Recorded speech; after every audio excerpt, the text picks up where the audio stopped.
ఈరోజు ఆంధ్రుల అభిమాన నటుడు నటరత్న నందమూరి పద్మశ్రీ బిరుదాంకితుడు అదేవిధంగా నందమూరి బాలకృష్ణ గారి యొక్క జన్మదిన సందర్భంలో ఈరోజు బాలకృష్ణ గారు ఎన్నో సేవా కార్యక్రమాలు నిర్వహిస్తూ ఉంటారు. మన గీతామయ వృద్ధాశ్రమంలో ప్రతి సంవత్సరం కూడా అనేక సేవా కార్యక్రమాలు నిర్వహించడం జరుగుతుంది.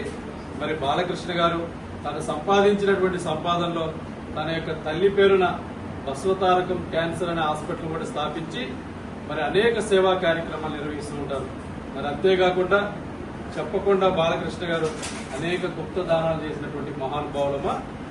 ఈరోజు మన తెలుగు ఇండస్ట్రీలో భారతదేశంలో నంబర్ 1 అంటే ఈ యొక్క వయసులో అతను నంబర్ 1 స్థాయిలో రికార్డులను సృష్టిస్తూ అందరి యొక్క రికార్డులను భద్రపడుతూ అనేక సాంఘిక ఈ యొక్క సమాజానికి ఉపయోగపడేటువంటి చిత్రాలు నిర్వహిస్తూ ప్రజలను వినోదపరుస్తూ అదేవిధంగా తెలుగుదేశం పార్టీలో ఎమ్మెల్యేగా తన పాత్రను పోషిస్తూ అనేక సేవా కార్యక్రమాలు నిర్వహిస్తున్నటువంటి మహానుభావుడమ్మ.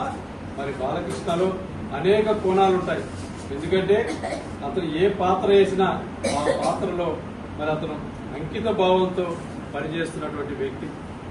మీరందరూ చూసే ఉంటారు వారి యొక్క తండ్రి గారి యొక్క ఆశయాలను పుణుకుపుచ్చుకొని ఈ రోజు నందమూరి బాలకృష్ణ గారు తన తండ్రి గారి యొక్క ఆశయాల్ని కొనసాగిస్తూ ఈ యొక్క భారతదేశం ప్రజలకి దగ్గరగా ఉండి సమాజమే దేవాలయం, ప్రజలే ఈ యొక్క దేవుళ్ళనే సందేశంతో బాలకృష్ణ గారు అనేక సినిమాల్లో కూడా చెబుతూ ఉంటారు. ముఖ్యంగా తల్లిదండ్రులను ఎవరు కూడా జాగ్రత్తగా చూసుకోవాలని కూడా ప్రతి సినిమాలో సందేశాత్మకంగా తన సందేశాన్ని సినిమాల ద్వారా తెలియజేస్తూ ఉంటారు. కాబట్టి మీరందరూ కూడా ఒక్కసారి బాలకృష్ణ గారికి జన్మదిన శుభాకాంక్షలు తెలియజేయడం అందరూ కూడా మరొకసారి ఈ యొక్క నెల్లూరు పట్టణంలో ఉన్నటువంటి గీతామయ వృద్ధుల గోశాల అదేవిధంగా బాలభవన్ తరఫున బాలకృష్ణ గారికి జన్మదిన శుభాకాంక్షలు.